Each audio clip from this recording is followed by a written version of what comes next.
And Bismillah ar-Rahman ar-Rahim and Assalamu alaikum wa rahmatullahi wa barakatuh, everyone. Today is an exciting day because we're going to speak about who are al-A'raf. We always hear about al-A'raf. Who are al-A'raf? And should we actually make the dua to be part of al-A'raf? So let's start right there. Bismillah ar-Rahman ar-Rahim. But first, we have to do this portion that we didn't do last time. وَنَادَى أَصْحَابُ الْجَنَّةِ أصحاب النار أن قد وجدنا ما وعدنا ربنا حقا فهل وجدتم ما وعد ربكم حقا قالوا نعم فأذن مؤذن بينهم اللعنة الله على الظالمين. Okay. Of course, this side of the Quran that you see in front of you is actually Hafs an Asim. وَنَادَى أَصْحَابُ الْجَنَّةِ أَصْحَابَ النَّارِ. So now we know أصحاب is what we would call as the one that called, basically, الفاعل. And أصحاب, the reason why it has a fatha is because they were the ones that were called upon. So who was calling here? The one that was calling was actually the people of Ahl al-Jannah. Who did they call? They called the people of hellfire. And what did they say? They said, well, we found what the Lord Almighty had promised us as true. Did you find what the Lord Almighty had promised you as true? And they said, yes. فَأَذَّنَ مُؤَذِّنٌ بَيْنَهُم. Then there was a call between them that all the curse is on those that transgress the limits, upon those that are oppressors. That was the call. Okay, let's see right there. أَن قَدْ وَجَدْنَا نادى أصحاب الجنة, and he said سؤال تقريع وتعيير. What is سؤال تقريع? تقريع is a form of scolding. تعيير is a form of boasting. Okay, is a form of boasting. طبعا in English, I don't know if, in English literature, if there's such a thing as a position of boasting.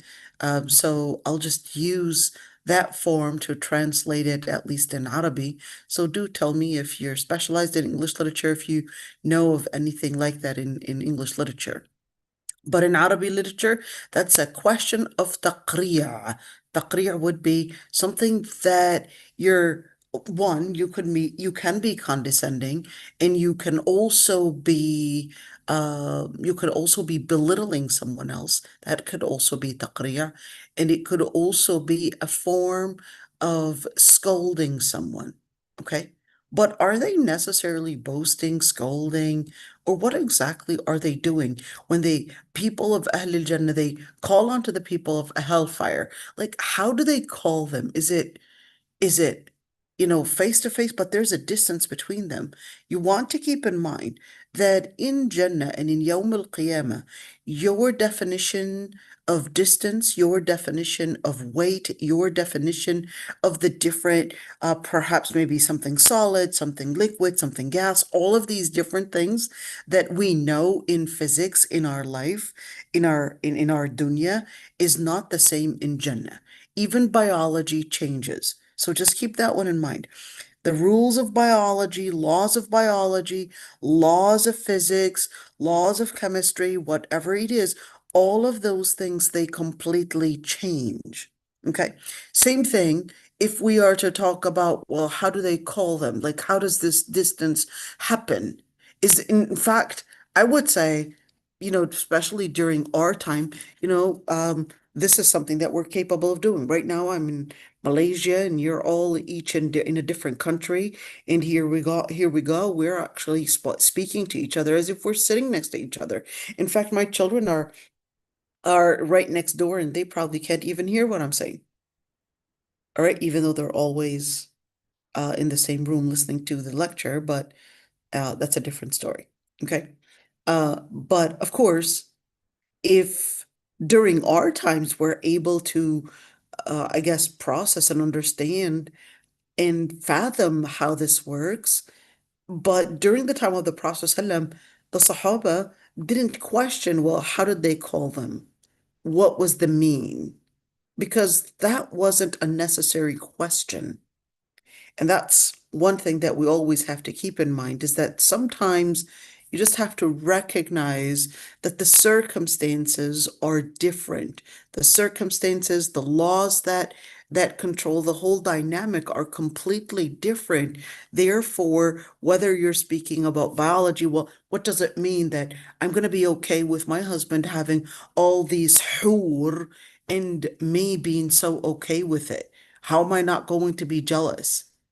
We're just going to let you know that Allah subhanahu wa ta'ala actually says, وَنَزَعْنَا مَا فِي صُدُورِهِمْ in another ayah, وَنَزَعْنَا مَا فِي قُلُوبِهِمْ مِنْ غِلٍّ. So right there, نَزَعْنَا مَا فِي صُدُورِهِمْ مِنْ غِلٍّ تَجْرِي مِنْ تَحْتِهِمُ الْأَنْهَارُ. So what does that mean? We're talking about any form of hatred, any form of animosity, any form of an ill feeling is going to be completely eliminated. So just understand it this way. So in other words, we're speaking about a completely different biology. In our lifetime, this is almost something that we will not believe that this is at all possible. What does it mean that Allah subhanahu wa ta'ala actually says in another ayah that لا أنساب بينهم, on Judgment Day, لا أنساب بينهم. There's no those blood relations, that kin relationship, it's not going to exist any longer. That doesn't exist anymore. Your brother is not your brother anymore. Your mother is not your mother anymore. All of those relations, they're not going to be existent any longer. You're going to deal with one another as friends and not anymore as kinship. Yes, you will be held accountable for your father. You will be held accountable for your mother, for your brother. That's another level of accountability. But then at one point in one stage in Yawm al-Qiyamah, those kingship relations are not going to be existent any longer. They're not going to be existing whatsoever. So, in other words, same thing, the husband and the wife.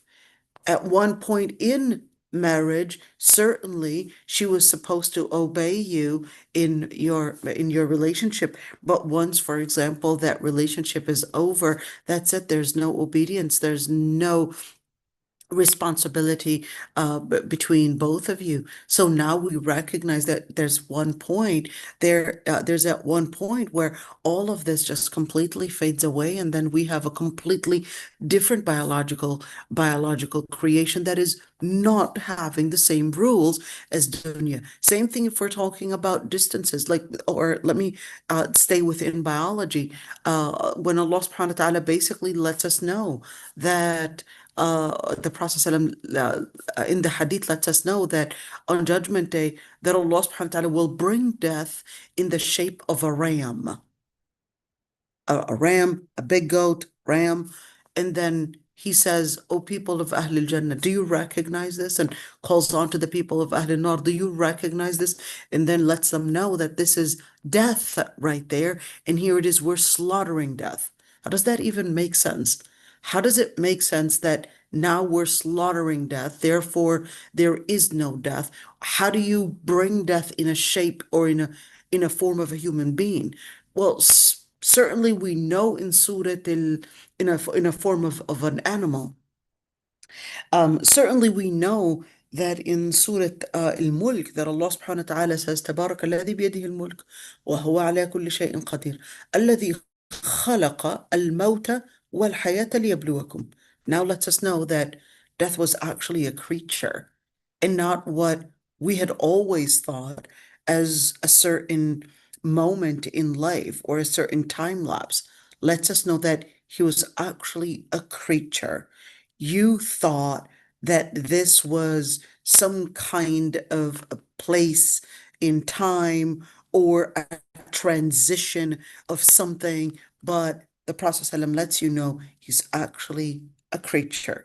So can we find this creature? Can we somehow get a hold of this creature and just end death? Well, no. Lets you also know that there are certain things that you do not have access to treating. Old age and death. Old age and death, you don't have access to ending those whatsoever. And At the same time, lets us know in physics, in where, or let me continue with biology again. On Judgment Day, of course, the people of hellfire, that they would wish for death, but then death would not come to them. How is it that death would not come to them? They're supposed to be suffocating. They're supposed to be in deep pain. But then Allah subhanahu wa ta'ala lets you know that every single time their skin wears off from all the burning, but Allah subhanahu wa ta'ala would recreate the skin. But can the skin actually get recreated? You need to remember the whole nature of biology on Judgment Day is going to be completely different. Let's run away right there and go out of hellfire, nas'Allah al-afwa wal-afiyah, and go to Jannah. The people of Jannah, whether in body power, in what they're eating, what they're drinking, their choices of foods, all of that. And the reason why they're eating and drinking is not at all because they're hungry. They just can't, just eating and eating and eating and never getting filled. No, it's not for hunger. It's actually for entertainment, and they would never feel that fullness. And in fact, they don't even sweat. If you don't sweat in dunya, that's a problem. That is definitely a problem. But in hellfire, in Jannah, you do not eat for hunger, and at the same time, you don't even need to use the bathroom because your body gets all that excess of food that you're eating by making it into sweat, and this sweat is actually smelling good. You're perspiring, but that smell is actually a good smell and not a bad smell. So you're looking at a completely different biology, whether in food consumption or whether in enjoyment or whether in different tolerance or even in different emotions, psychological emotions, and how you feel about different things, and even sexual power is completely different. Everything about our body is completely different in its biology, in its creation, in even the relations. So this isn't the first time in the ayat that it's telling us that there's a communication between the people of Ahl al-Jannah and the people of Ahl al-Nar. We would see in Surah Al-Saffat, same communication when that man, he would basically speak to another person in hellfire, and he say, you were about to make me trespass, but if it wasn't for Allah subhanahu wa ta'ala basically guiding me. You were about to let me get to the wrong way. I was about to get into the shift in that will lead me to a completely different corner in my life. Now you see that there is some communication. Is it something like Zoom? Is it face to face, or what does this communication and what is the medium that happens? I mean, if we created in dunya, we manage as human beings to create something to make us communicate even through far distances, would that be something hard on Allah subhanahu wa ta'ala for people to actually communicate with the people of hellfire, or even see what they're going through, or the people of hellfire actually see the places and the beauty of where and what these people are enjoying? And certainly for the people of hellfire to see what the people of Jannah are enjoying, that actually increases the pain, especially if you are telling them that this was going to be your spot. This was your Jannah, but you lost it. The amount of grief, the sorrow, the pain, that was mine, someone else took it. That was supposed to be mine. Now I lost it. Ya Rabbi, nas'Allah al-afwa wal-afiyah. Same thing if we're talking about the place of Jannah. That was going to be your place of hellfire. But then alhamdulillah, Allah subhanahu wa ta'ala replaced you that place, and now you're getting to Jannah. Now that is history. And now this is what you deserve, Jannah. May Allah subhanahu wa ta'ala make us amongst those. So وَنَادَى أَصْحَابُ الْجَنَّةِ أَصْحَابَ النَّارِ, they would call up upon them, أَنْ قَدْ وَجَدْنَا مَا وَعَدَنَا رَبُّنَا حَقًّا فَهَلْ وَجَدْتُمْ مَا وَعَدَ رَبُّكُمْ حَقًّا. Did you find what Allah subhanahu wa ta'ala promised you? And we said, let's look at Al-Qurtubi before we get carried away with a number of different tafsir in different parts of that ayah. Let's see. So, أن قد وجدنا. So now it is like أن تلكم الجنة. So he's just saying it's like the same part of speech, and it is part of the same call that they're basically saying, well, we had found. So أن قد وجدنا, and then أن قد وجدنا ما وعدنا ربنا حقا, and certainly أن تلكم الجنة, which is the same part in the other ayah. Maybe I can get out of that one. And let's see, it's basically the same call when Allah subhanahu wa ta'ala had basically told them, أن تلكم الجنة, right there. You see it? وَنُودُوا أَن تِلْكُمُ الْجَنَّةِ. So then the question is, let's see right there, I want to take and zoom this one out so you could actually see both of them. Maybe let's look at it this way. So here we go. So we could see two calls here. Is this وَنُودُوا أَن تِلْكُمُ الْجَنَّةِ, and then وَنَادَى أَصْحَابُ الْجَنَّةِ أَن قَدْ وَجَدْنَا مَا وَعَدَنَا رَبُّنَا حَقًّا. You could see both are the same part of speech. All right, أن تلكم الجنة and أن قد وجدنا ما وعدنا ربنا حقا. So is looking at these two part of speech right there, is this the same type of call? If you say call when we speak about nudu, you can see this part of speech is a third person and they're calling on to the people of Al Jannah, or is it that the people of hellfire were basically calling on to them and saying, hey, antilkumul jannah, that's the jannah. Majority of the scholars, in fact, I do not know of a single scholar that said that that was something that the people of hellfire had said. I did not come across a single mufassir that said that, but the mufassirin did say that one, nudu antilkumul jannah, that was one, the people of Ahl al-Jannah actually saying, hey, this is the Jannah that we were promised. And then, of course, the second opinion basically said that that was the wording of Allah subhanahu wa ta'ala. Allah subhanahu wa ta'ala is letting them know that's the Jannah that you were promised, and now you're inheriting it for what you had done. Okay. And the third opinion basically said that that was the people of that was the angels of Jannah. They were the ones telling them that this is the Jannah that you were promised for what you had done.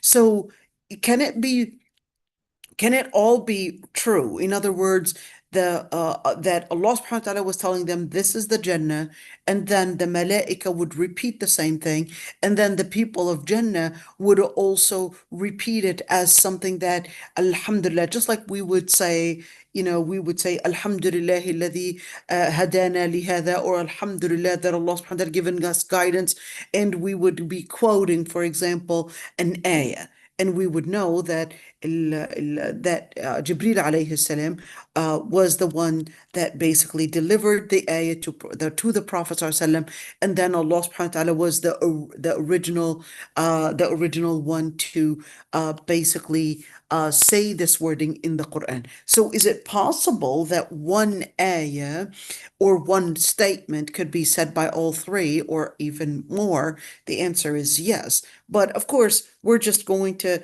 look at what the Mufassirin are saying right there. And here, وَنَادَى أَصْحَابُ الْجَنَّةِ أَصْحَابَ النَّارِ أَنْ قَدْ وَجَدْنَا مَا وَعَدَنَا رَبُّنَا حَقًّا. So of course, when they would say أَنْ قَدْ وَجَدْنَا مَا وَعَدَنَا رَبُّنَا حَقًّا, it's the same type of speech, أَنْ تِلْكُمُ الْجَنَّةِ.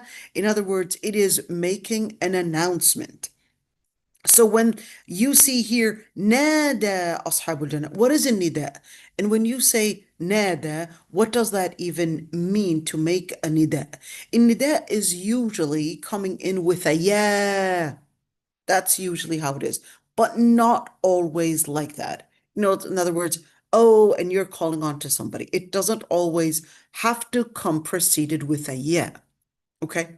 Yeah is a form of calling in a way where it's trying to bring attention in order to say, I'm calling on to you. And just like when you would call somebody's name, they would know that you are seeking and asking them to basically pay attention that you have something to tell them directly.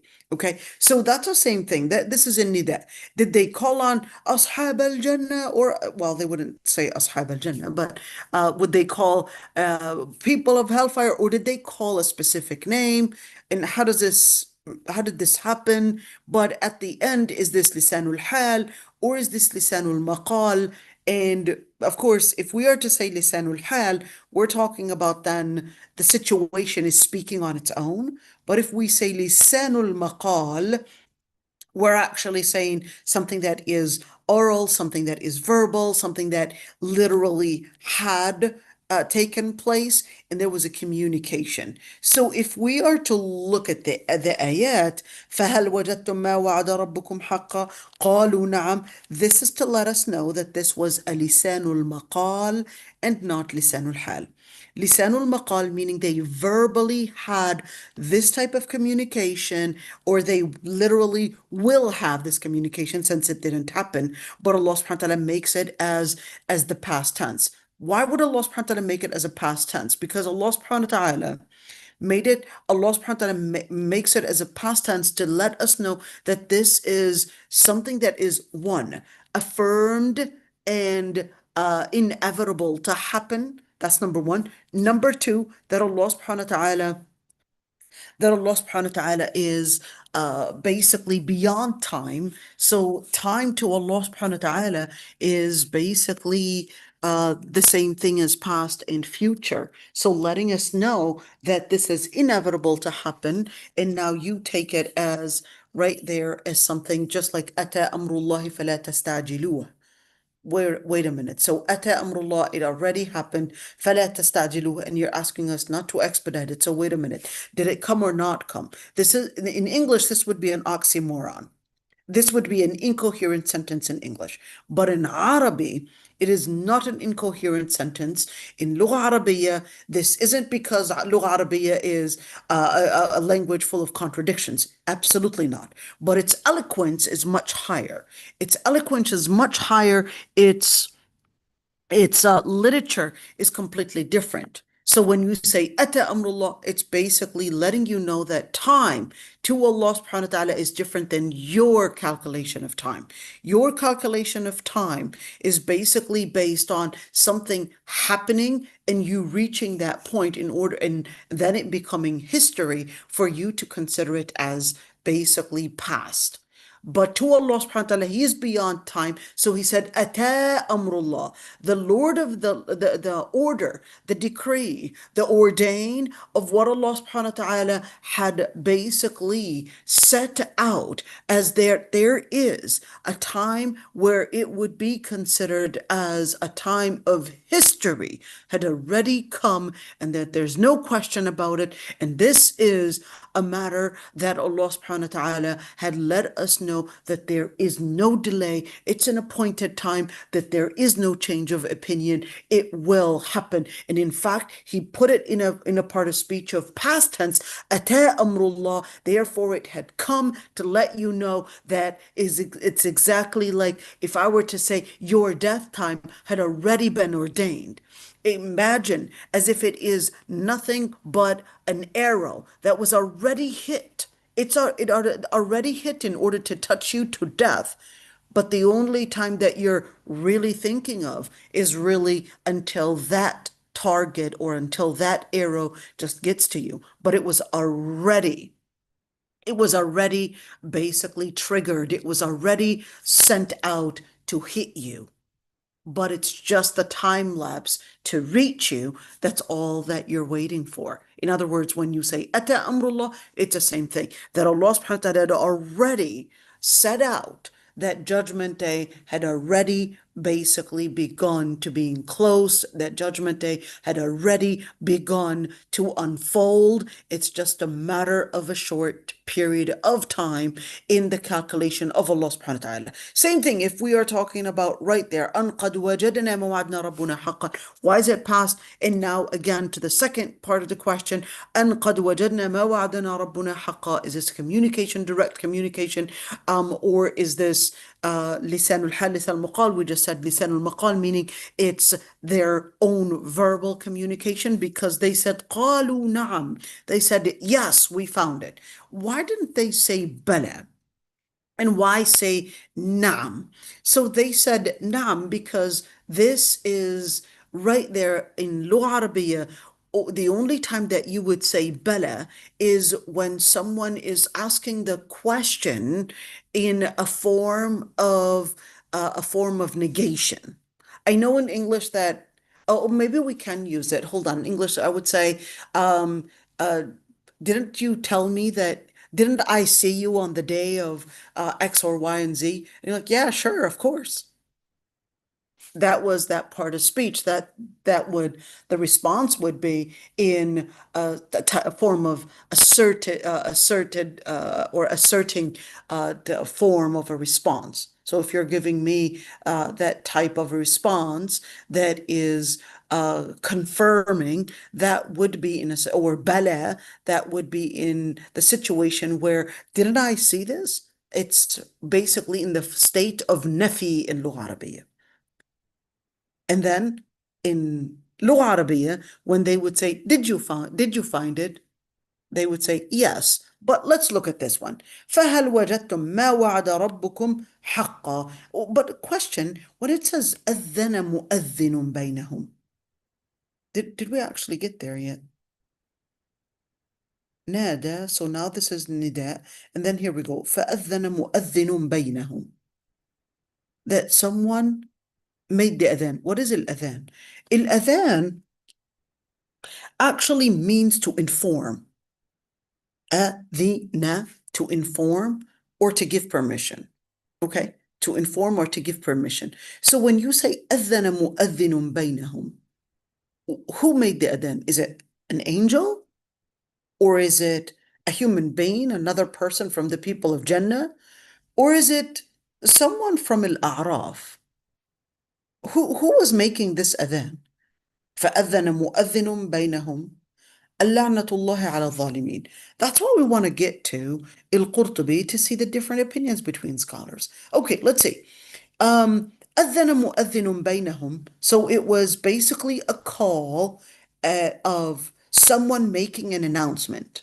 What does this announcement look like? Say, is it from the angels? Well, this is what you could see al-Qurtubi had basically chosen. But other mufassirin do say that it's one of the people of Ahl al-Jannah basically making a statement. Al-la'natullahi ala zalimin. All the curse be upon those that are oppressors. Who's an oppressor? An oppressor is basically a person that transgresses the limit. What limit? The limit that Allah subhanahu wa ta'ala had set out. The limit that Allah subhanahu wa ta'ala had set out. And why would any human being on Judgment Day actually say Al-la'natullahi ala zalimin? If we are to say it was part of the people of Ahl al-Jannah, they could have remembered the past. But wait a minute, do the people of Ahl al-Jannah even remember the past? Yes, they do remember the past. In fact, in a hadith that is narrated by Bukhari and Muslim, some people of Ahl al-Jannah, they ask Allah subhanahu wa ta'ala to give them land because they miss farming, to give them land to farm in. It's like what they want to do. They want to practice their old hobby, farming and gardening. All right. So this is what they wanted. Not that I would want something like this, but I mean, yeah, grant me Jannah, Ya Rabbi. Ya Rabbi, grant us all Jannah, right? And but were they obligated to farm? No, they didn't have to farm, but that was something that I guess they enjoyed doing. So Allah subhanahu wa ta'ala lets them basically have what they enjoy doing. So they do remember some of the things. Same thing if we were to look at Surah Al-Safat. Surah Al-Safat, that man remembered that his old friend, and he said, "You were in kitta la turdin. You were nearly going to sway me, or you were nearly going to get me off track, or nearly going to deviate me. But لولا نعمة ربي."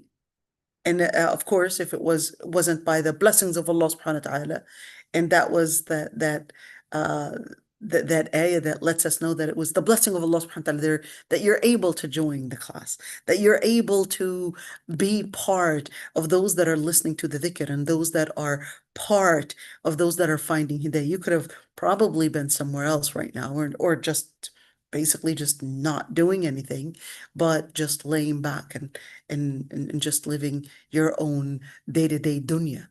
So let's see here. فَأَذَّنَ مُؤَذِّنٌ بَيْنَهُم, that the person that made the call, of course, here Al-Qurtubi wanted to choose that it was al-malaika, that it was basically the angels. Which angels?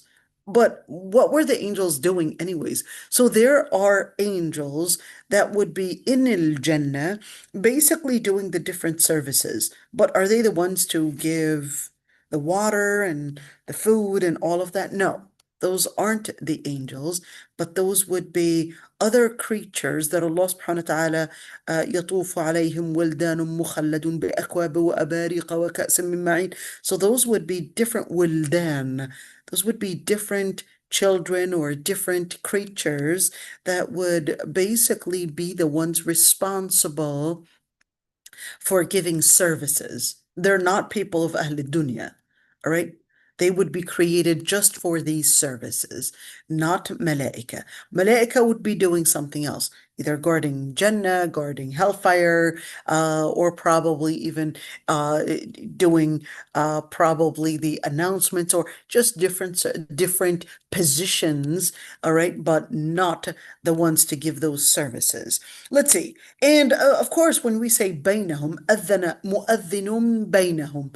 When you say بينهم, between them, so is this between who and who? Is this between the people of one, the people of أصحاب الجنة and أصحاب النار? In other words, somebody in between that made this call? Or is this أذن مؤذن بينهم basically as an announcement that was directed at the people of أهل النار, نسأل الله العفو والعافية, that said اللعنة الله على الظالمين. So at the end, when you say بينهم, you could see that Al-Qurtubi had chosen أعلم وسطهم. So what does that mean? Does that mean the most knowledgeable? The most knowledgeable of the people of Ahl al-Jannah basically had made this announcement? Or is this one of the angels basically had let them know and let everyone else recognize this communication and let them basically recognize that, what you see is that it is the curse of the curse that Allah subhanahu wa ta'ala had cursed those that had transgressed the limits. Those are the ones that did not make it to getting to Jannah or getting the privilege of getting the privilege of getting into the blessings of one, the blessing of leaving hellfire, and the second blessing is basically being in Jannah. Let's see right there. But of course, enough of that one on who's actually making the adhan, because you could see that Mufassirin, although Al-Qurtubi didn't go in details of differences of opinions, he just made the story short and just said أعلم وسطهم. So whether it's the most knowledgeable or probably the malaika, at the end that there's this announcement. Al-A'mash and Al-Kisa, I want you to look at this one because the response was actually قالوا نعم. But in قالوا نعم, there are different قراءات, variant recitations, variant qira'at that actually gave me different meanings. Let's see what it gave. With the qira'at are important to get to because when you get to the variant qira'at, it gives you kind of like another window to see in the different parts of the revelation of what it actually unfolds in information, what it unfolds in interpretation, what it unfolds in even pronunciation to help us basically see the bigger picture. So when you look at qira'at, it actually gives you a number of different windows. Think of them as flashlights that basically would come in and just be radiant in order to see another angle of that wording, another angle of that revelation. So that's that beauty in qira'at. Okay, let's see right here and say, of course, I'm not an expert on qira'at. I'm just really just going over al-Qurtubi, so I'm not the expert here, but I'm just here, going over what al-Qurtubi had basically quoted. And he said, Al-A'mash and al-Kisai, they actually read it as na'im, not na'am, but na'im. Okay, let's see. And Mekki, he basically said, well, na'im, it isn't to necessarily give a different meaning. In other words, it's the same wording as giving the word na'am, but it's just, thinking of it as a different accent. Na'im or na'am, really the same meaning, but a different accent. And we know that variant qira'at can sometimes be based on different accents within the Arabian Peninsula, within the Lugha Arabiya, can be different accents. Think of it as, an accent, but not necessarily a different meaning always.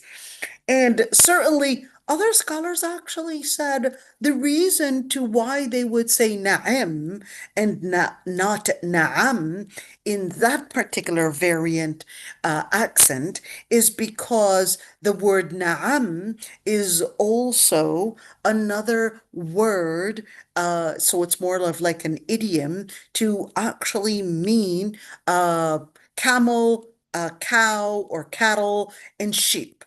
That this is basically to mean all the three, that they're basically, called cattle or called all together, all these different three types of animals, that they too are called na'am. So why would they say na'im?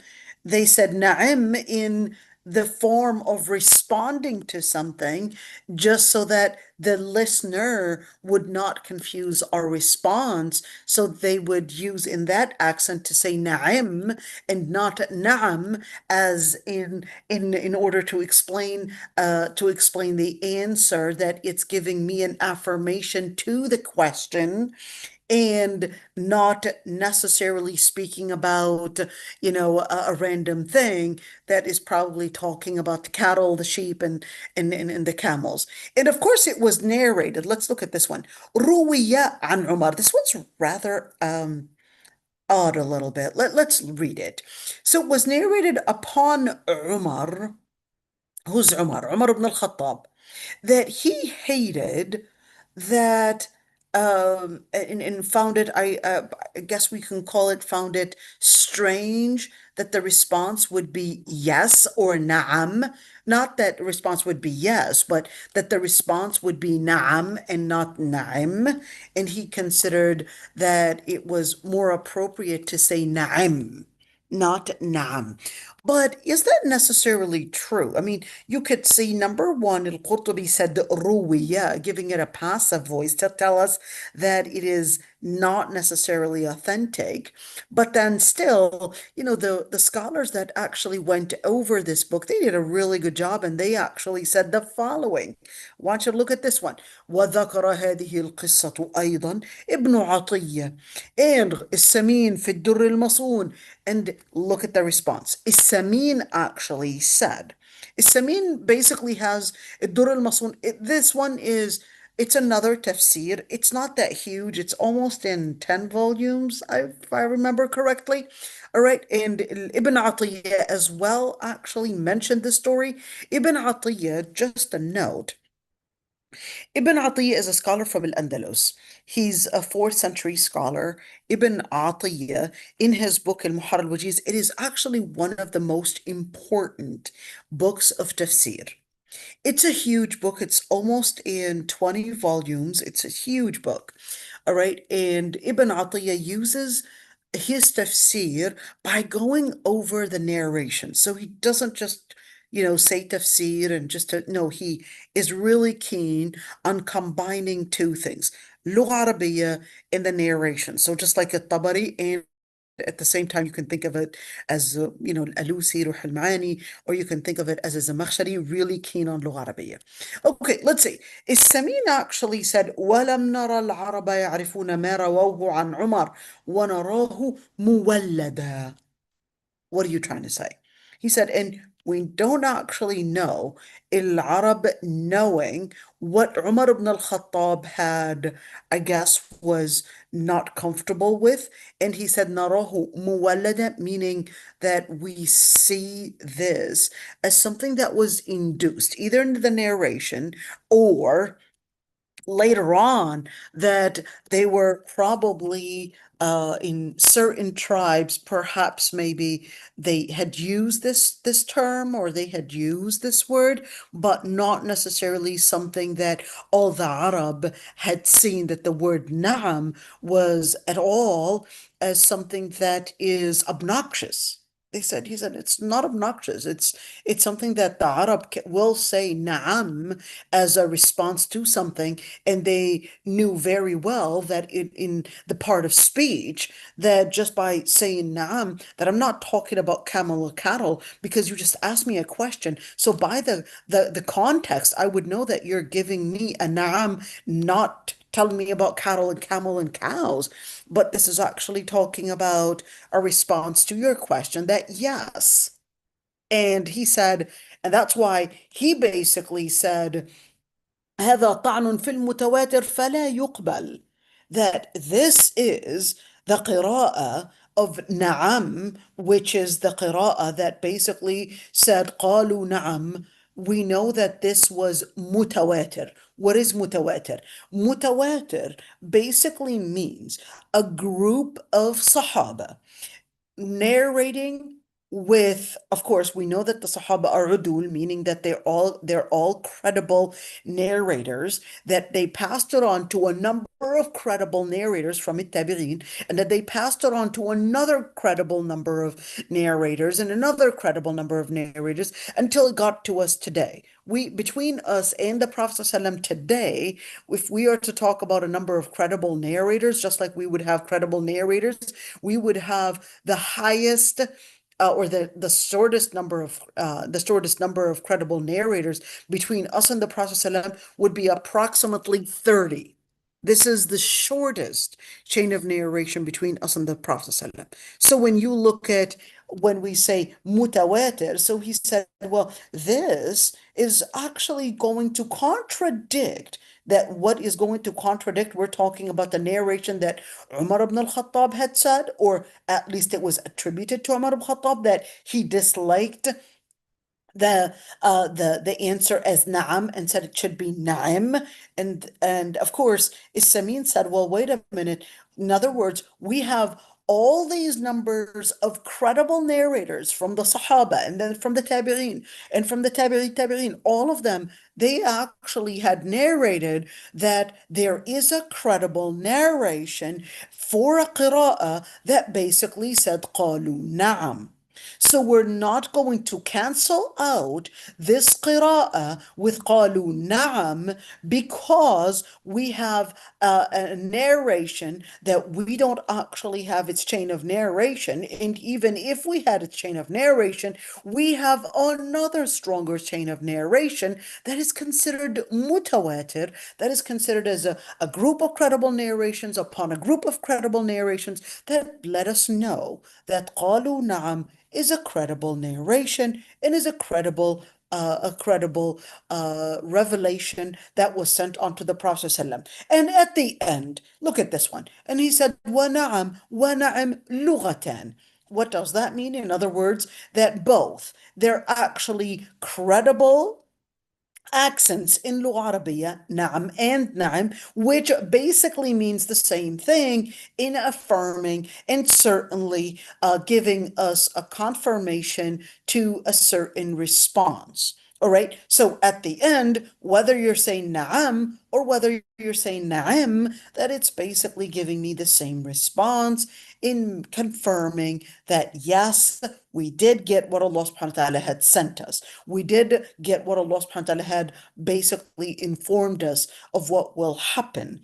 Okay, now, of course, this is basically wanting to let us know. I responded and I explained this one, that why didn't they say Bala? Because it wasn't a form of a question where it was negating or that required to cancel out. Because when you say Bala or Bala, that would actually mean canceling out a different thought and affirming something. But of course, they were not. Why didn't they say Bala? Because the people of hellfire or the people of Jannah, they didn't doubt, they didn't doubt whatsoever that what Allah subhanahu wa ta'ala had foretold about Jannah or foretold about hellfire, and they weren't necessarily asking them to confirm something. They weren't asking them to confirm.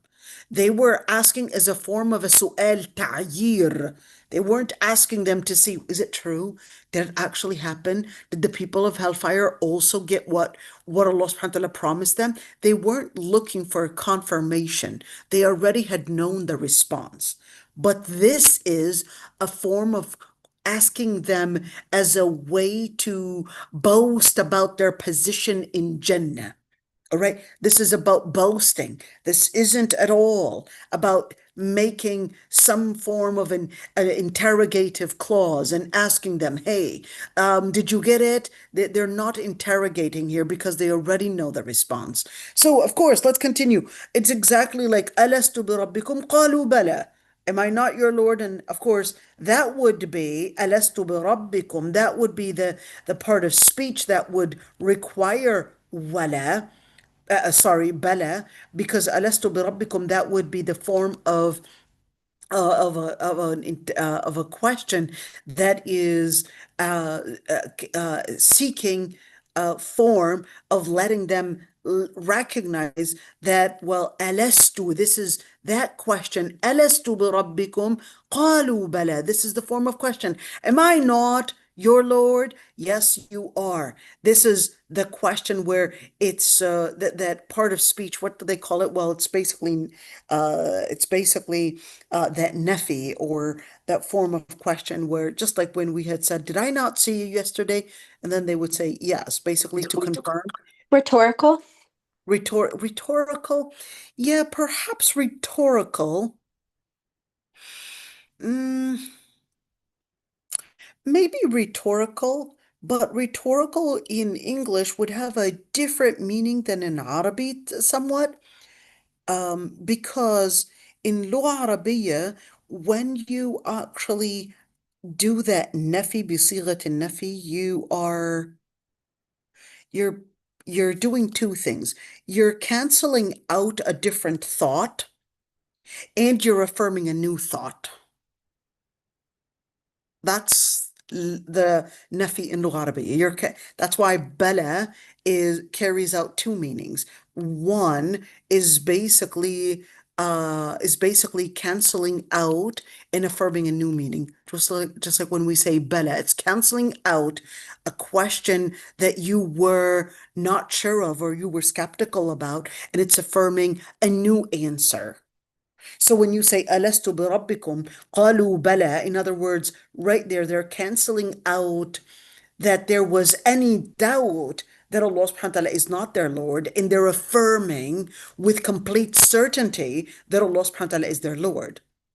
So, but of course, the people of Ahlul Jannah, when they had asked them the question, did you find what Allah subhanahu wa ta'ala had given you? They weren't here having some kind of an impression that that was at all something that they would doubt.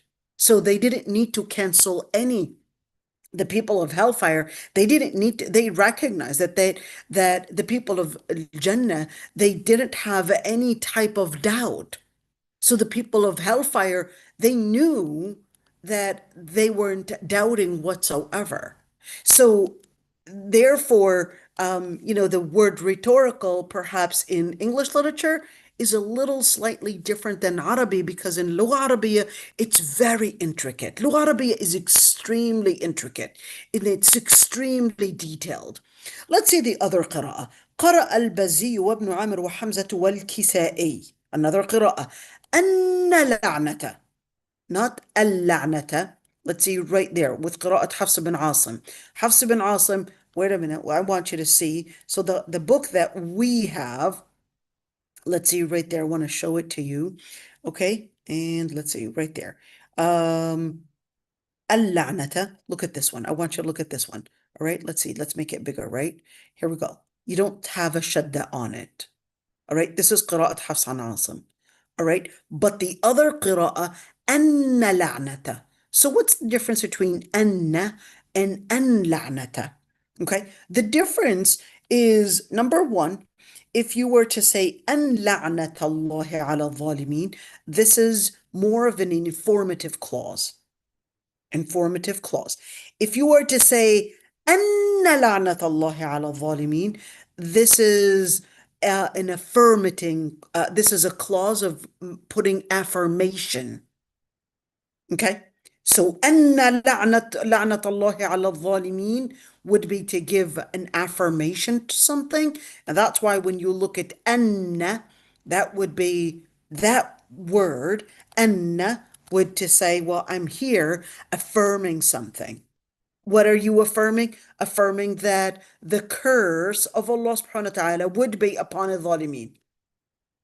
What about أن لعنة الله على الظالمين?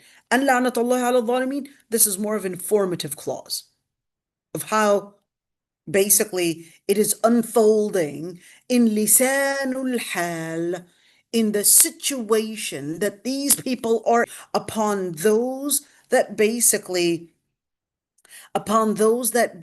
had not embraced the principles or the borders of Allah subhanahu wa ta'ala is right now unfolding in the circumstances, in the situation that they are in, to basically speak of lisanul hal, to basically speak of the circumstance, the situation that they are in, that they are cursed, meaning whoever Allah subhanahu wa ta'ala curses, that they are surely going to be living in this type of punishment, in this type of torment, in this type of a situation that they are in.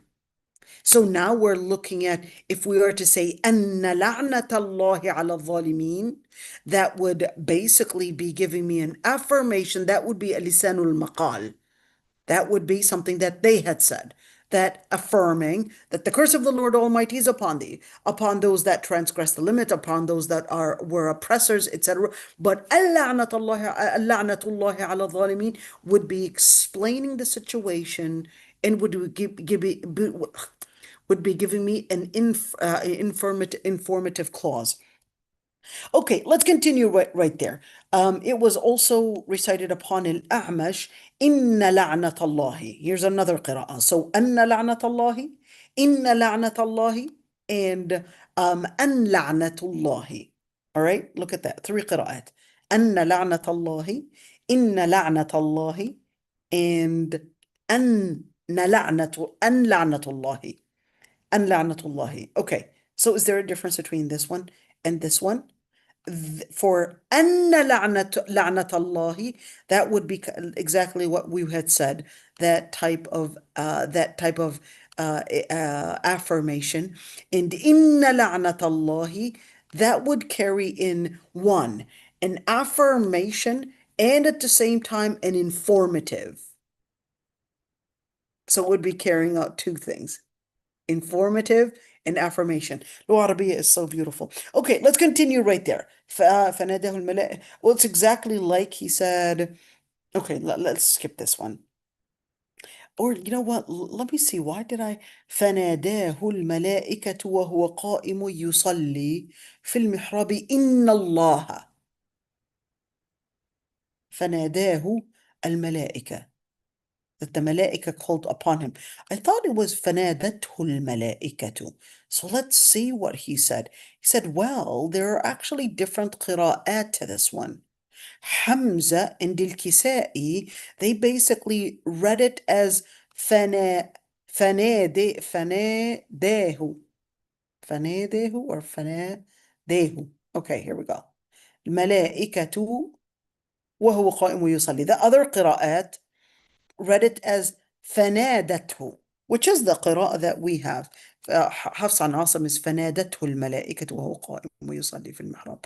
At the end, this is the place that, of course, they wanted to, القرطبي wanted to basically, I guess, use as evidence. And he said Ibn Hamza and Ibn Amir, sorry, and Hamza, they basically read it Inna Allah or Anna Allah. So different qira'at. Inna Allah or Anna Allah. All right. So any differences in that one? Remember when we said one is giving me an affirmation, the second is giving me, right? This one is giving me an information, informing us of something, and this one is giving me an affirmation plus information. So at the end, giving us all those lights that there's no question this is an affirmative clause, this is an informative clause, and certainly you could see those different قراءات. اللعنة الله على الظالمين, أن لعنة الله على الظالمين, إن لعنة الله على الظالمين. Okay, let's see right there. It was mentioned a story, although a little probably, off of what we were talking about, but let's see. Tawus is a scholar that was an African descent, by the way, but he used to live in Yemen. He was one of those scholars that was an ex-slave. He came and entered upon Hisham ibn Abd al-Malik. Who's Hisham ibn Abd al-Malik? He's an Umayyad Khalifa. And then, look at this, Tawus came in, and who was he? He was an ex-slave. He was a scholar. And certainly an African descent.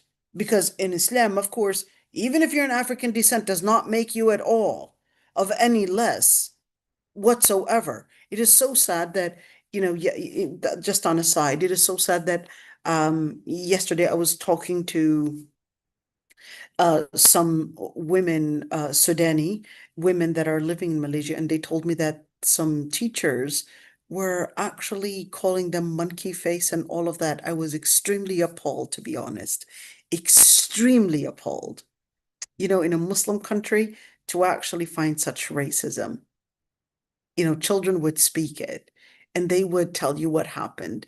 But when it's adults dealing with each other, sometimes they do, I guess, behave in a manner that is considering somewhat of formality and all of that. But this is so sad to actually see Muslims actually saying such kind of a racist, in a very racist statement or a very racist word to African children and Muslim African children. Whether it's Muslim or not Muslim, it's absolutely not acceptable.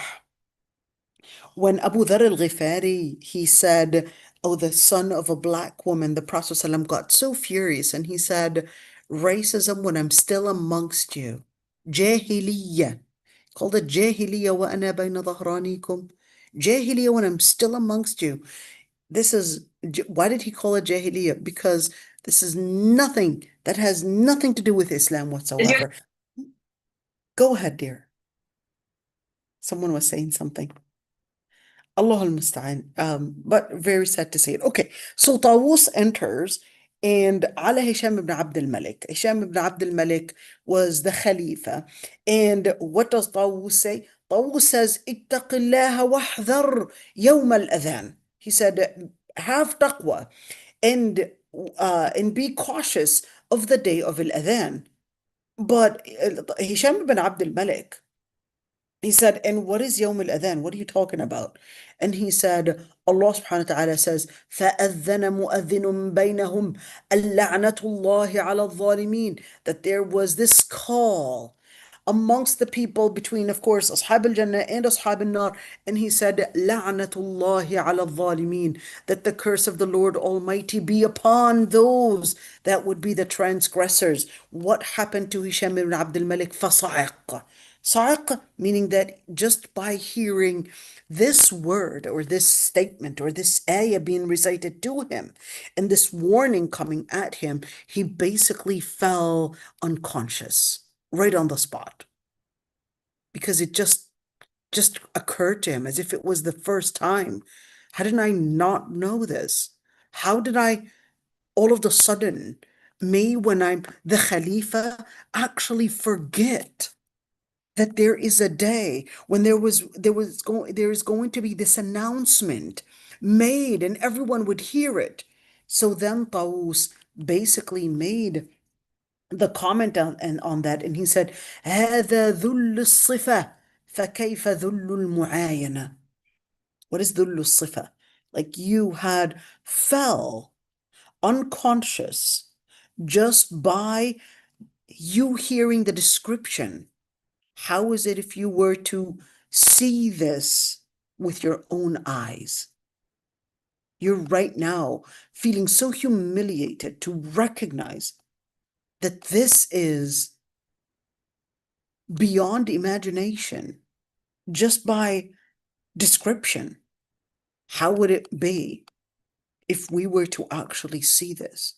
And I want you to look at this one. When you say فَصَعِقَ هِشَامٌ, just to see that he fell unconscious. And mind you, when you say Hisham ibn Abd al-Malik, you're talking about a Khalifa. You're talking about, at the time, so what year would this be around?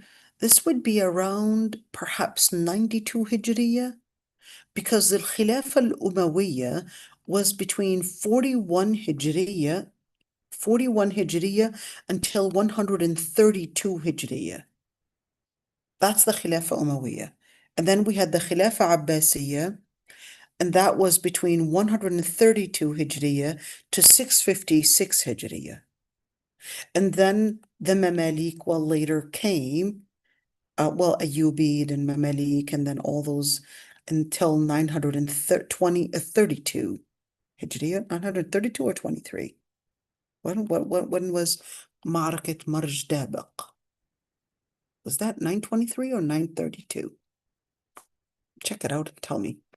All right. And then certainly then after that, we're talking about the major khulafa here. We're talking about the major, at least, times. It's very important to remember all of this because it kind of puts you within the context. So if we were talking about an Umayyad Khilafa or an Umayyad Khalifa, that was after the Sahaba. Some Sahaba were still alive, by the way. All right? Because we're speaking about 41 Hijriya, all right? Sayyidah Aisha, for example, died 58 Hijriya. So she was able to make it when Mu'awiyah ibn Abi Sufyan himself was actually a Khalifa. Mu'awiyah ibn Abi Sufyan was a Sahabi, all right? He was the one to basically start Umayyad Khilafa, Mu'awiyah ibn Abi Sufyan. And you had a number of different Sahaba were still alive. All right.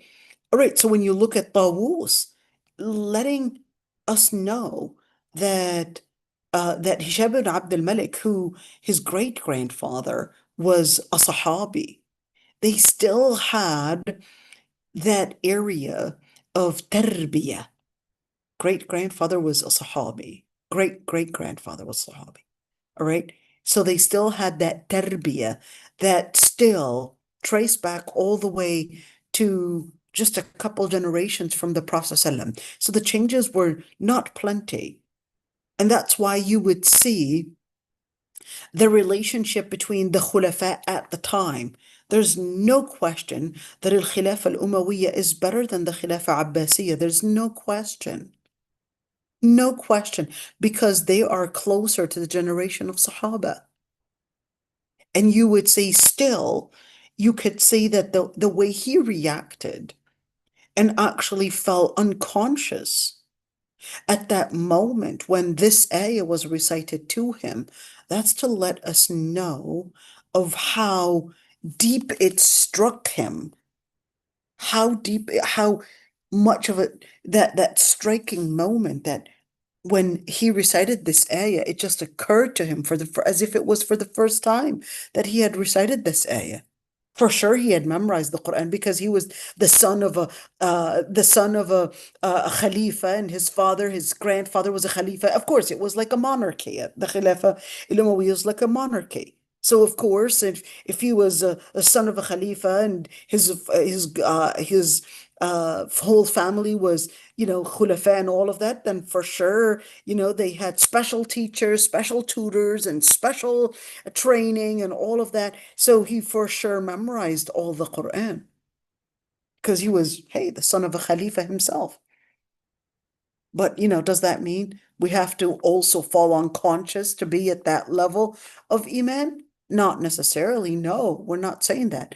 But we're just saying we have to build this level of Iman that we can recognize this word, الصفة and المعاينة, to recognize how these stories would, let us see and hear about the situation. How would it be if we were to see all of this? So who are الظالمين? Let's continue. Who are الظالمين?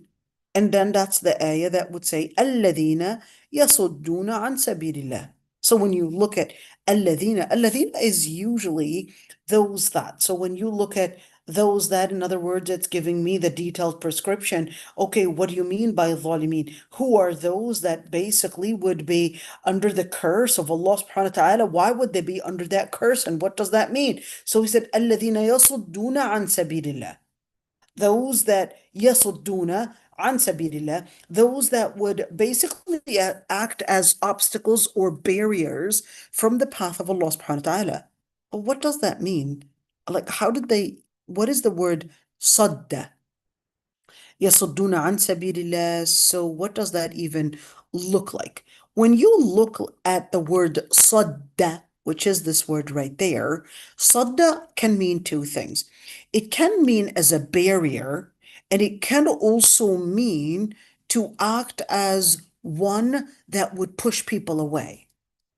So what does that mean? يصدون عن سبيل الله. It would be a person that would push people away from the path of Allah subhanahu wa ta'ala. So what does that look like? A person is wanting to head to the masjid, just an example. And then, his friend would tell him, hey, let's go to, I don't know, the coffee shop. Let's just use the word coffee shop. Okay. And he says, well, I'm going to the masjid. And he say, come on, you'll go later to the masjid. Let's go right now to the coffee shop. You'll go to the masjid later. Right now, we're all gathering there.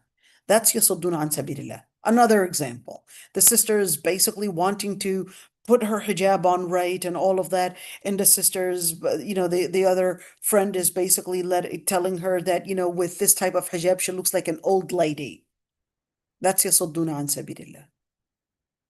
She wanted to put on the proper hijab, but this girl was telling her that by not putting on the proper hijab, that there's a new trend of hijab, and that's going to make her look more attractive, younger, and that's the trend. That's how she's going to fit in, and that's yasudduna an sabilillah. Her friend was telling her that. Okay, that's yasudduna an sabilillah. Anything that leads to the path of Allah subhanahu wa ta'ala. The word sabil basically means path. So anybody that would act as a barrier or act as a person to turn people away from the path of Allah subhanahu wa ta'ala is a person that would be considered as one, an obstacle, or two, as a person to deter people away from the path of Allah subhanahu wa ta'ala. And what do they seek? وَيَبْغُونَهَا عِوَجًا. What is يَبْغُونَهَا عِوَجًا? What is البغي? Well, يَبْغُونَهَا بَغَى actually has a number of different meanings. Let's go to the root. بَغَى can mean to want something. بَغَى could also mean to transgress a limit. Wait a minute. How did these two meanings come in one word? بَغَى, to want something, and two, to transgress the limit. Those are two different things. Two different things, two different meanings. I know you could see that they're completely not related, right? But when you say يَبْغُونَهَا, that they seek it, they want it. And at the same time, to transgress a certain limit would be that بغى عليه.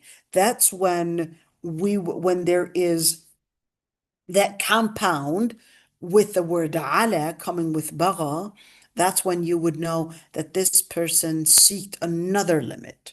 Okay? Which would be, let's call it, so to want something is bagha. Okay? And bagha alayh or bagha could also, another meaning of it is to go beyond the limit and to transgress. All right? And let's see right there. يَبْغُونَهَا عِوَجًا. What do they seek? Is it that they were seeking? Is it the first meaning to mean to seek? Or is this يَبْغُونَهَا عِوَجًا to mean that they had transgressed the limit? It can actually mean both. يَبْغُونَهَا عِوَجًا. So what is عِوَجًا? عِوَجًا actually means that something is crooked. In other words, it's not a straight line, that it's crooked. So why عِوَجًا? Remember, the Prophet ﷺ drew a line. And in this line, he said, this is the line to Allah subhanahu wa ta'ala, and drew several other lines. And then he said, all these lines are basically lines of shaitan. So this is the line to Allah subhanahu wa ta'ala. It's a straight path. And whether this is called, who knows, atheism, feminism, Buddhism, Christianity, agnosticism, whatever ism right there, that would still be a path that is iwaja. It is basically crooked. When you say crooked, it is off the path of the straight path. It's off the straight path. So therefore, that would be iwaja. So what did they seek it? When you say يَبْغُونَهَا عِوَجًا, the intention of that person that is taking the people away from Allah subhanahu wa ta'ala, what they are seeking is a path away from Allah subhanahu wa ta'ala, i.e. وَهُمْ بِالْآخِرَةِ كَافِرُونَ. Meaning that they're actually denying al-akhirah. They're not seeking al-akhirah. They're not seeking, when you say denying al-akhirah, like what piece of al-akhirah? Meaning that recognition that there's going to be accountability, that there's going to be a resurrection, that there's going to be a serious matter to take place, which is on Judgment Day, which is when people will basically be held accountable for everything, and then their actions or what choices that they had made in dunya are basically going to be the things that will determine their position either in hellfire or in Jannah. So that's basically to mean وَهُمْ بِالْآخِرَةِ كَافِرُونَ, all the different things that basically al-akhirah it contains, that they're basically living that denial. Is this lisanul hal or lisanul maqal? It could actually be both. That they are seeking it as a path away from the straight line, away from the path of as-sirat al-mustaqim, away from the path of Allah subhanahu wa ta'ala, and they're pushing these people away. Who are they? Well, they're dhalimeen. And these dhalimeen, they're actually seeking one, either a certain faith away from the faith of what al-akhirah is all about, which is Yawm al-Din. So Yawm al-Din, Yawm al-Qiyamah, it's what really matters. The crux of everything in al-akhirah is Yawm al-Din. It's what religion did you believe in? What behavior did you behave in? What did you do?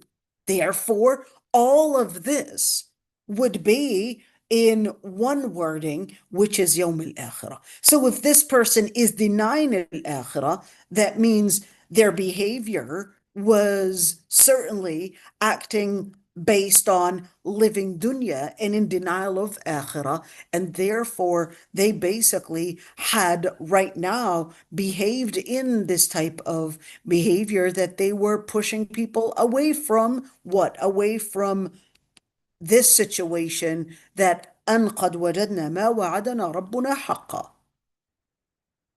Away from this situation when they would announce, we had found what Allah subhanahu wa ta'ala had given us. We had found what Allah subhanahu wa ta'ala had promised us. We had found what Allah subhanahu wa ta'ala had foretold us basically about Jannah and everything in it. Did you find the same? Did you find what Allah subhanahu wa ta'ala promised you? And they said, yes, we did find it. And certainly, then Allah subhanahu wa ta'ala lets us know, well, who are the ones to not find al-Jannah? Who are the ones to basically be destined to living in this wording when Ashabun Nar would say, yes, we found it. We basically are right now in a situation of mu'ayana and not at all of something that somehow living the description, but we were capable of seeing it with our own eyes, seeing every single detail. So therefore, Allah subhanahu wa ta'ala lets us know that those that didn't want to live in faith in knowing that such details are real, those are the ones that will act in ways to deter others away from the path of Allah subhanahu wa ta'ala. Why? Because they're coming with the intention, with the faith, with the behavior. One, intention, faith, and behavior. These three things. If the person may come in with perhaps maybe not the intention to deter away, then in that situation, well, what is their faith acting in? Is it based on what Allah subhanahu wa ta'ala is asking me to do? Three, what if their intention is good? They're wanting something good for me. And two, they're coming in with faith. And three, but their action speaks otherwise.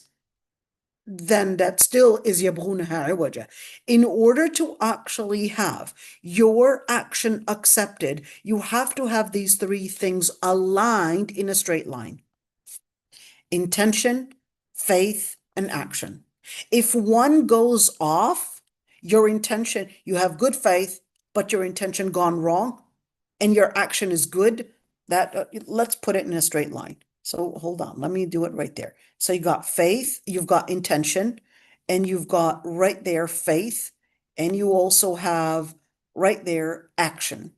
In order to get to Jannah, you need the intention, you need to have the faith, and you need to have the good action. Those to get all three, they have to be aligned together in order to make it basically target to getting you to pass Jannah. If one of them is off, let's say you have a good intention. You have a good intention, you only meant good with it. But then your faith has gone wrong. Probably good intention. This person is a monk and he really had good faith that he wanted to perhaps maybe get to God. All right, just say get to God. But then the faith had gone wrong. His worship had gone wrong. He was worshiping perhaps maybe the cross. Then in that situation, oh, this has gone wrong. But what if he had good action every single day? He would make sujood and sujood and sujood. Well, that's basically عاملة ناصبة تصلى نارا حامية. Did they actually do all that worship? They did do it. عاملة ناصبة. They lifted up their backs and they were doing all of this action.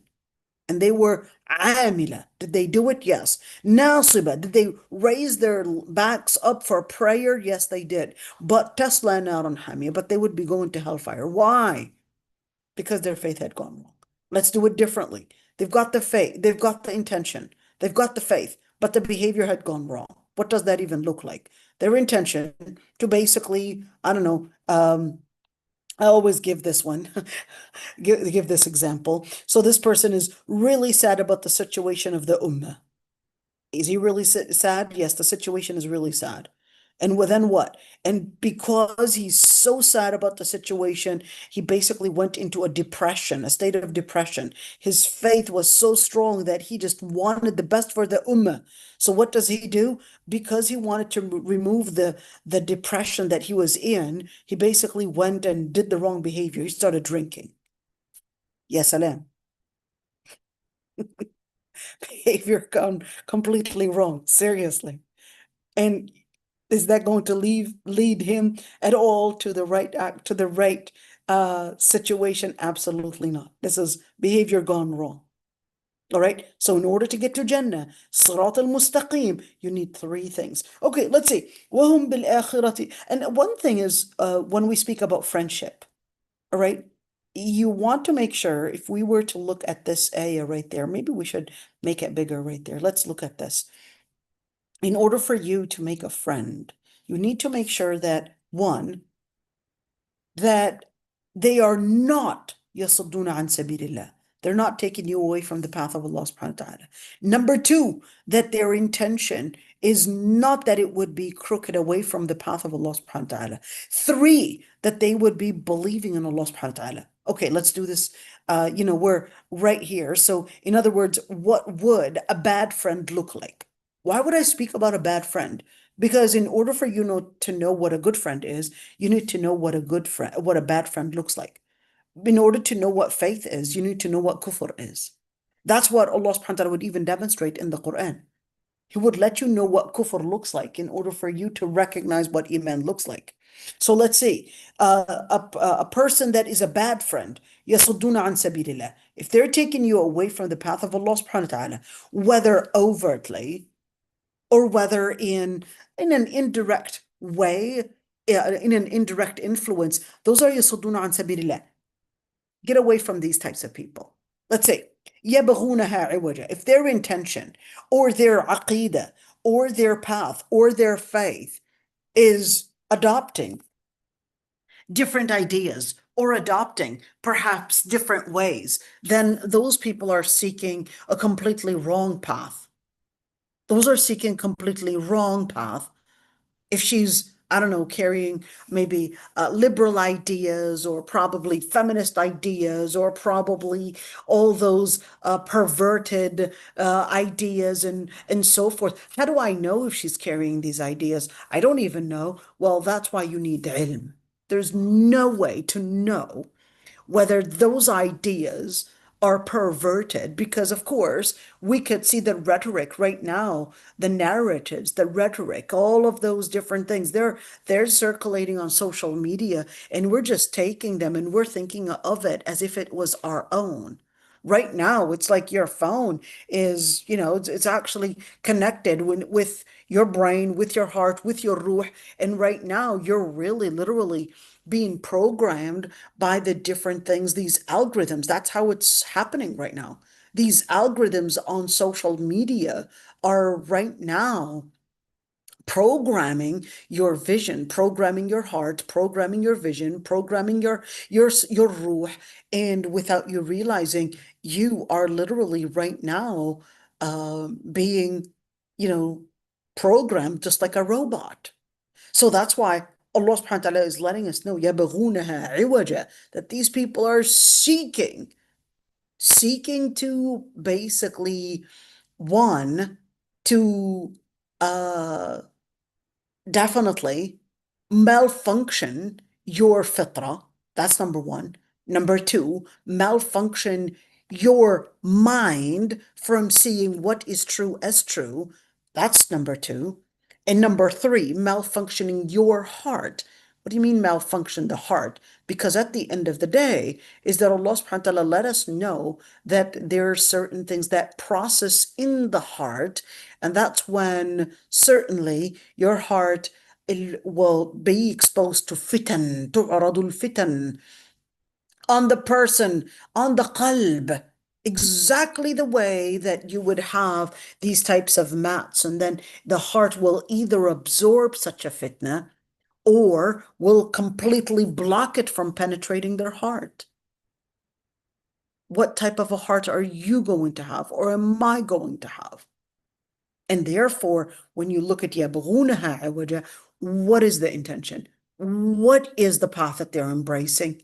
Where are they getting their rhetoric from, their narrative, all of that, in order for you to identify those intentions or those ideologies or those ideas? You need to have that ilm, to basically have that light, to see through all of those ideas and where they're coming from. Because if you are not recognizing where these ideas are coming from, and if you're not capable of recognizing these traces of kufr or these traces of deviation within these ideas that are presented in a beautiful narrative, they're presented in a motivational speech, they're presented as something that sounds very attractive. It sounds like, hey, who would say anything but, this sounds so beautiful. This sounds so attractive. This sounds so motivational. And then without you realizing, you just missed out that there was actually some iwaj. There was something crooked. There was something that was going wrong away from what Allah subhanahu wa ta'ala wanted. There's no way for you to be capable of making this x-ray or making this type of a scan unless you have in your mind, in your vision, in your insight, in your qalb, in your ruh, the equipment to recognize whether this is basically something that is a path of iwaj or not, unless you had that uh, piece of knowledge that is coming from al-wahy. That's the only way. It is impossible to do otherwise. Why? Because Allah subhanahu wa ta'ala says, إِيَّتَّبِعُونَ إِلَّا الظَّنَّ وَمَا تَهْوَى الْأَنفُسُ وَلَقَدْ جَاءَهُم مِّن رَّبِّهِمُ الْهُدَى. Allah subhanahu wa ta'ala says they would follow speculation, they would follow their own desires, and your Lord Almighty had sent them il-huda. What is that supposed to let us know? That, hey, it's you and I, we're all a combination of different speculations. We think of something that processes in our brain and we think of it as true. And then it processes in our brain and certainly our feelings, they generate in certain ways. And we would basically think of it as, okay, well, I felt something, that means it's right. It's so hard to separate yourself from your own emotions and from your own speculations of what your brain is actually speculating as right or wrong. Could go wrong, but how am I going to know whether this is wrong or this is right? Especially that we're a combination of whether we're speaking about our own environment or whether our own experiences in life or our own perhaps sex and all these different things. They're basically acting as factors that play and all basically would all work out in our brain and in our heart to make us who we are. That's what makes me. How is it that I'm going to separate myself away from myself? What made me? In fact, that's almost impossible. You can't tell me forget about your experiences. You can't tell me forget that you're a woman. You can't tell me forget about all the stuff that basically had affected your the way that you speak or the language or the behavior, etc. Because hey, there are so many different combinations. I cannot somehow exacerbate myself from the environment that I grew up in. I cannot somehow, separate myself from the history that made me who I am. That's impossible. And then, of course, we make our judgments based on all of that. So that's why we need the ilm in order for it to be kind of like a flashlight to make sure that we review our experiences, we interpret our experiences the right way in the lens of Quran and Sunnah. In the lens, through the lens, meaning it's kind of like you're having like an MRI scan where it's going and telling you all these details for you to actually see further, the nerves, the blood flow, the all these different things in order for you to know that you're following the right stream. And if there's a blockage, what's blocking my faith? Oh, there's that blockage right there that's affecting you right there. Oh, that's what we need to work on. There's no way. That MRI scan is basically that Quran. It's going to help you find the blockage, find the tumor, find where whatever is going wrong, and then you need to figure out how to treat it. That's where the Quran comes in. How do I treat all of this?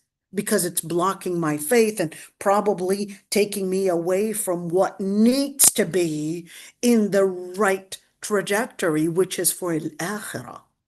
وَبَيْنَهُمَا حِجَابٌ. And certainly, in between them, there was this hijab right there. There was this hijab. What is a hijab? Hijab isn't what you wear on your head, okay? The, the word hijab, that what you wear on your head like a hijab, okay? That's a modern word. So even if you were to look for the word hijab in the Quran, that's the only place. Oh, well, actually, there's in Surah Al-Ahzab as well, but that's to mean a barrier, nothing to do with what you wear. Okay, so where do we get the ayah or the evidence that we're supposed to be dressed in hijab? That's in that it doesn't use the word hijab. It uses the demonstration of what you should be covering and in front of whom and all of that. All right. And that's in Surah Al-Ahzab, ayah 59, in Surah Al-Nur, in Surah Al-Ahzab, in another ayah within basically Surah, after ayah 59, I believe 62, I believe right there, but not the word hijab.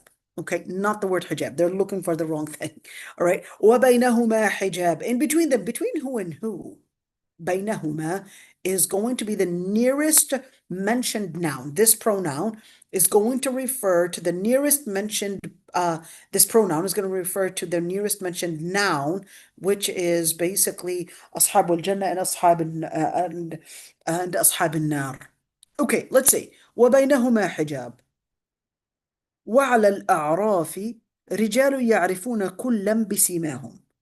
And upon al-A'raf, there are all these men that would know each by their name. Is it by their name or is it by their description? Or is it by something like it appearing from them that they're capable of recognizing? What does that even look like? Okay, we'll see. وَنَادَوْا أَصْحَابَ الْجَنَّةِ أَنْ سَلَامٌ عَلَيْكُمْ. Who was calling? وَنَادَوْا أَصْحَابَ الْجَنَّةِ. So who called now? Now this is the people of hellfire.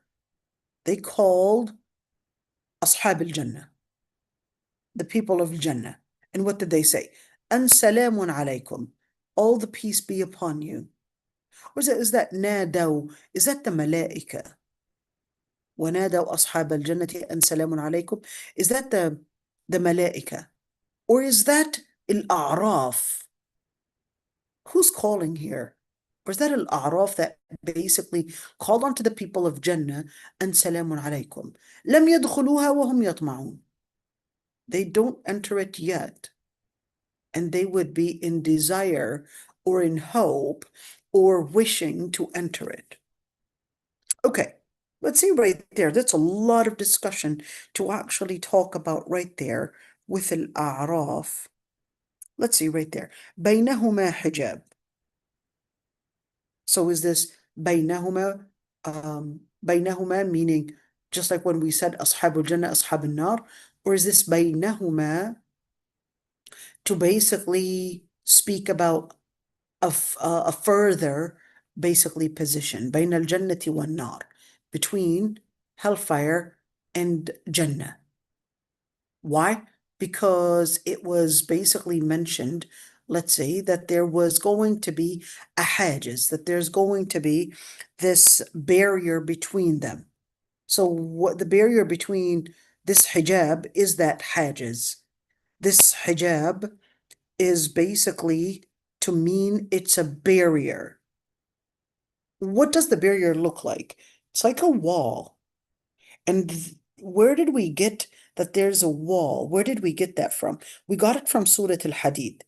In Surah Al-Hadid, it basically said فَضُرِبَ بَيْنَهُمْ بِسُورٍ لَهُ بَابٍ بَاطِنُهُ فِيهِ الرَّحْمَةِ. Right? So in Surah Al-Hadid, it basically said that there is this wall between them. So is this the wall that is between who? Between between the people of أهل الجنة. انظرونا نقتبس من نوركم قيل ارجعوا ورائكم فضل بينهم بسور له باب باطنه فيه الرحمة وظاهره من قبله العذاب ينادونهم ألم نكن معكم قالوا بلى ولكنكم فتنتم أنفسكم. Okay, so that's that ayah right there. What does it mean, at least that ayah? Let's go to it really quick. We won't take too long on it. Let's go to it really quick. We're going to go, remember this one. This is a page 165. We're going to go to Surah Al-Hadid really quick because we really need to. And with Surah Al-Hadid, where is it? It's before this one. Okay, let's see, right there. Here's Surah Al-Hadid. Okay, and that's at the end right there. There you go. وَلَقَدْ أَرْسَلْنَا رُسُلًا بِالْبَيِّنَاتِ وَأَنزَلْنَا مَعَهُمُ الْكِتَابَ وَالْمِيزَانَ. No, not this one. Where was it? No, where was it? Am I right? Ayah 13. I jumped. Oh, I know it's on the top right there. Hold on. Here we go. يوم ترى المؤمنين والمؤمنات يسعى نورهم بين أيديهم وبأيمانهم. Let's see right there. Let's look at this one really quick. So when you see the believing men and the believing women, their light is yas'a. Yas'a, it's like it's on its own, just being so radiant that it's on its own. Their light is just glowing. بين أيديهم, from in front of them, from their right side. And here بشراكم اليوم جنات تجري من تحتها الأنهار خالدين فيها. Glad tidings, and now congratulations, you will be getting Jannat, the Jannat that have the rivers flowing from underneath it. خالدين فيها, you would be living eternally in it. That is al-fawz al-azim. That is the great and the magnificent victory, magnificent success. On that day, the hypocrite men and hypocrite women, they will say to the believers, انظرونا نقتبس من نوركم. Wait, and we will be taking from your light. Then they will be told, ارجعوا وراءكم, go back or go to where basically they have a different place. And then there would be a wall between them. فَالْتَمِسُوا نُورًا فَضُرِبَ بَيْنَهُمْ بِسُورٍ لَهُ بَابٍ. فَالْتَمِسُوا نُورًا. It's like, you know what? What was happening? So the munafiqin and munafiqat, they were telling the believers, like, you know, we're right there. We're getting some of your light is basically reflecting upon us. And we're right now, we're going to get the same light. It's just a matter of time. We're going to get to where you're at. But then Allah subhanahu wa ta'ala said, go back. You're not going to be near the mu'mineen. Now there's a different thing. فَالْتَمِسُوا نُورًا فَضُرِبَ بَيْنَهُمْ بِسُورٍ لَهُ بَابٍ. And then there was a wall that was struck between them. On one side of that wall, there's mercy. On the other side of the wall, that there's torment. And then they would say, يُنَادُونَهُمْ أَلَمْ نَكُمْ مَعَكُمْ. Weren't we with you? The believers would say, verily you were, but you had basically فَتَنْتُمْ أَنفُسَكُمْ. But you had deluded yourselves. You had basically fell in this type of a delusion. And you were basically promising yourself, and you went into doubt. And you went into further hope into what you will gain from life, that is, until the matter of the Lord Almighty / death came upon you, and you had doubted and went into all these doubts of what Allah subhanahu wa ta'ala had basically foretold you about, but then you went into this type of arrogance. فَالْيَوْمَ لَا يُؤْخَذُ مِنْكُمْ فِدْيَةٌ وَلَا مِنَ الَّذِينَ كَفَرُوا. So today, there's no ransom to be taken from you, that is the hypocrites or the disbelievers, and your ending is hellfire. That is your final destination. And this is the worst final destination or worst trajectory. Isn't it time that the believers, their hearts would tremble from the remembrance of Allah Almighty, and from what was revealed in truth, and that they would not be amongst those that had taken the book before them. And then time had passed, and then their hearts hardened, and many of them were فاسقون. All right. يا الله نسأل الله العفو والعافية. No, يا الله نسأل الله العفو والعافية. Okay, so now let's go to, believe I said 165. Oh dear, it's not allowing me to actually get there, but we're going to get there. Okay. 165, I can't even see. It's not allowing me to see it. Let me see if I could do it this way. Here we go. 165. So this is basically relating to this ayah. وَبَيْنَهُمَا حِجَابٌ وَعَلَى الْأَعْرَافِ رِجَالٌ يَعْرِفُونَ كُلًّا بِسِيمَاهُم. Okay, so this is the hijab right there. And certainly this surah is in Surah Al-Hadid that we just read. وَعَلَى الْأَعْرَافِ.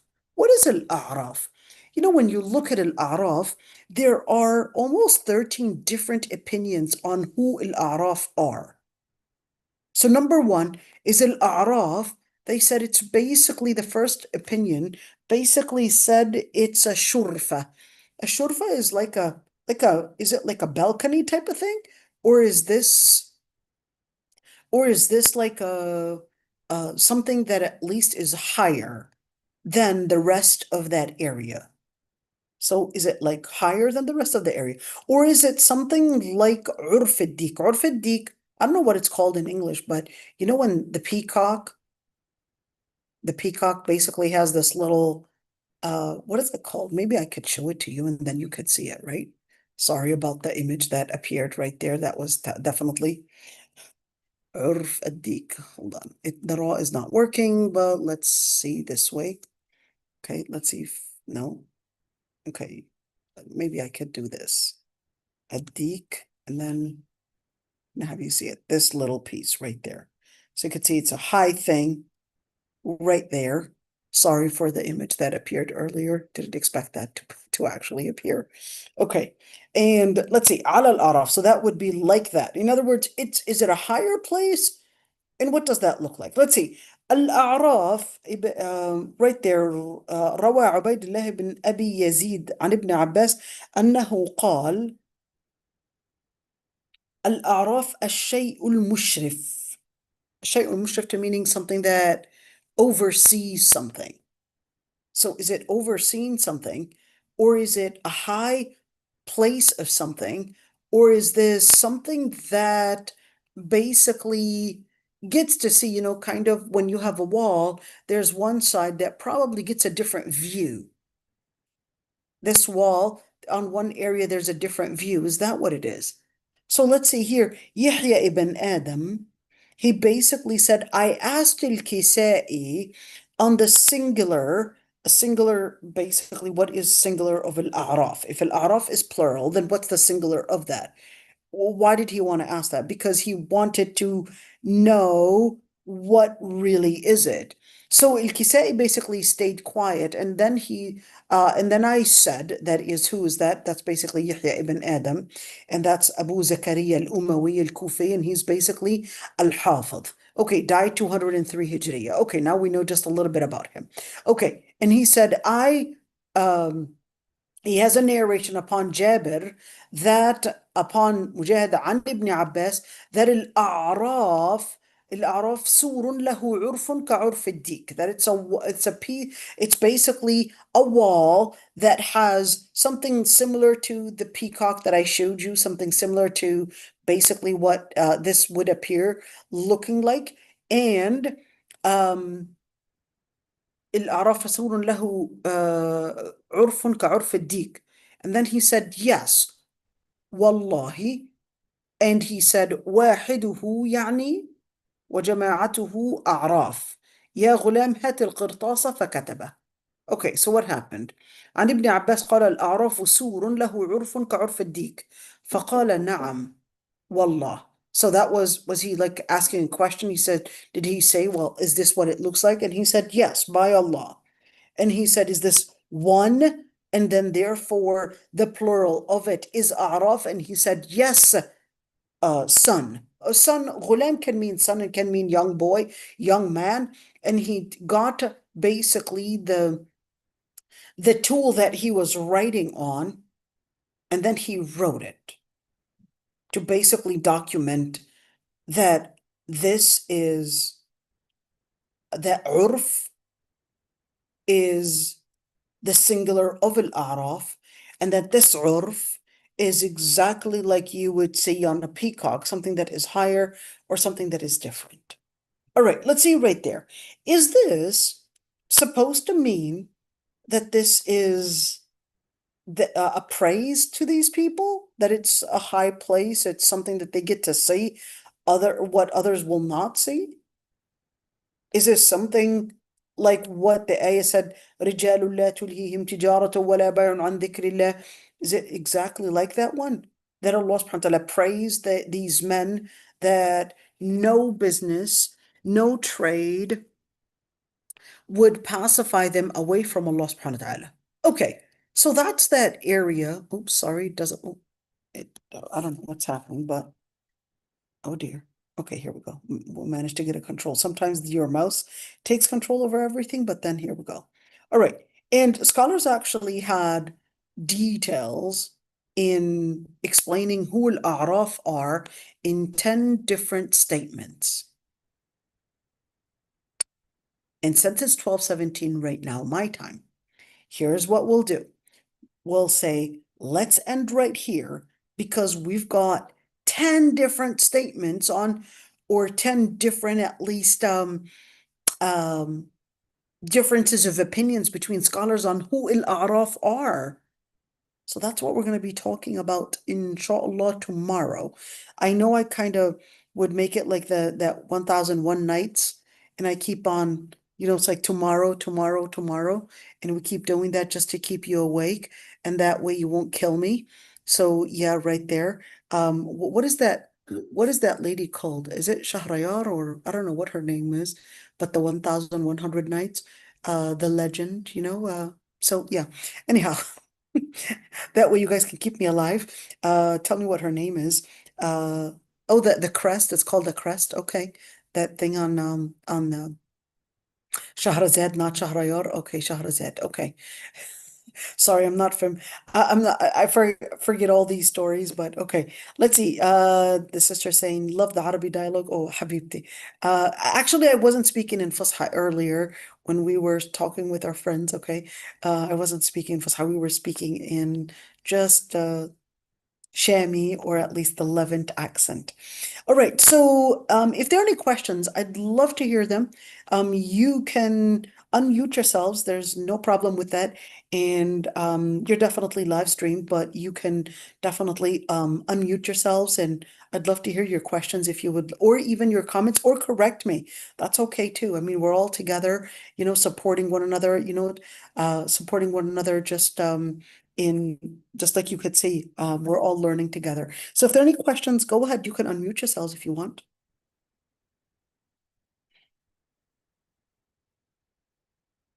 No one wants to unmute themselves. Okay, so what we'll do, I will stop the live stream if somebody is not comfortable with being live.